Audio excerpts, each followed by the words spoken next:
More children aged under 12 in Singapore are becoming infected with COVID-19. Parents are being urged to get them vaccinated. For more, we have with us Professor Tikki Pang. He's a visiting professor at the Yong School of Medicine at NUS. Good evening, Professor. Why are we seeing this spike in the number of children below the age of 12 with COVID-19, informing this majority of cases that are being admitted to hospital for care? Thank you, Dawn. Well, there's no real big mystery here. Based on experience from other pandemics, there's pretty good evidence that children were twice as likely as adults to infect each other in any given social interaction. So think about that. Singapore reopened schools last June. So when I say social interaction, you're looking at the number as well as at the nature. So when children go to school, they interact with each other on the way to school, maybe in a school bus or in an MRT. When they are in school, they interact with each other in the classroom, okay, where the desks probably are not sort of socially distanced enough. During recess, they play with each other.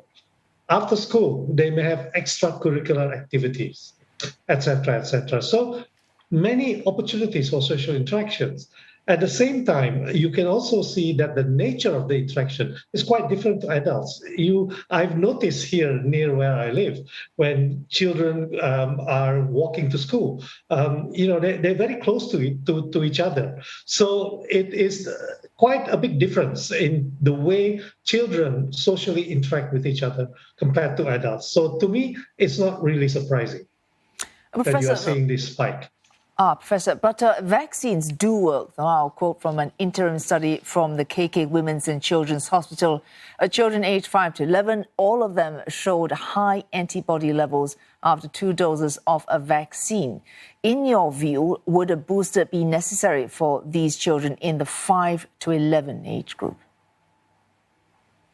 No, I think my own personal view is that, as you said, they have very good high antibody levels.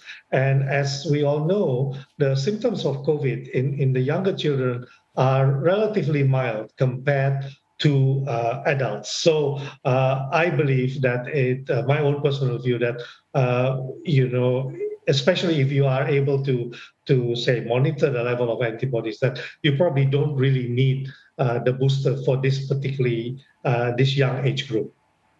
But meantime, Professor Pang, we've got news that booster jabs are going to be extended for the 12 to 17-year-old age group. Why does this group need the booster?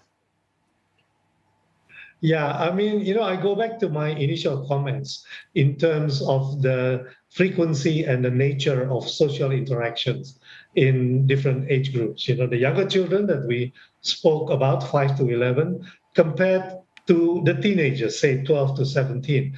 So that second group of teenagers are, I think, more likely to have more social interactions. They get together at parties, birthday parties, they go to the mall, they go and watch movies or go on picnics. So perhaps it does make sense to sort of provide, maybe, let's say, additional immunity for that 12 to 17 age group, because the frequency of their social interactions are probably higher compared to the younger children. But, that's just based on evidence from previous epidemics in many different countries.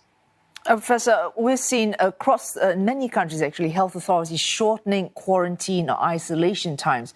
Singapore, the maximum isolation period for the fully vaccinated as well as children has now been shortened from 10 days to 7 days. What's the rationale for that here? I think the rationale is that the vaccines that have been used in Singapore have been shown to be highly effective, up to 90% efficacy. So I think with the fully vaccinated individuals, especially those that have received a booster dose, the level of protection is pretty high. Secondly, in the context of the Omicron variant, the likelihood of very severe disease ending up in hospital with on a ventilator is very much less. And also because if they are fully vaccinated, their chances of spreading the virus is sort of a little bit less as well, because the viral load is likely to be less in this fully vaccinated individual. So I think there's also a practical reason for shortening the vaccination period. And I think all this is based on good data and evidence that the MTF has been tracking. So I think that's a perfectly justifiable and defensible decision to shorten the quarantine period, in my view. And thanks so much for all that, Professor. Professor Tikki Pang, he's visiting professor at the Yong School of Medicine at NUS.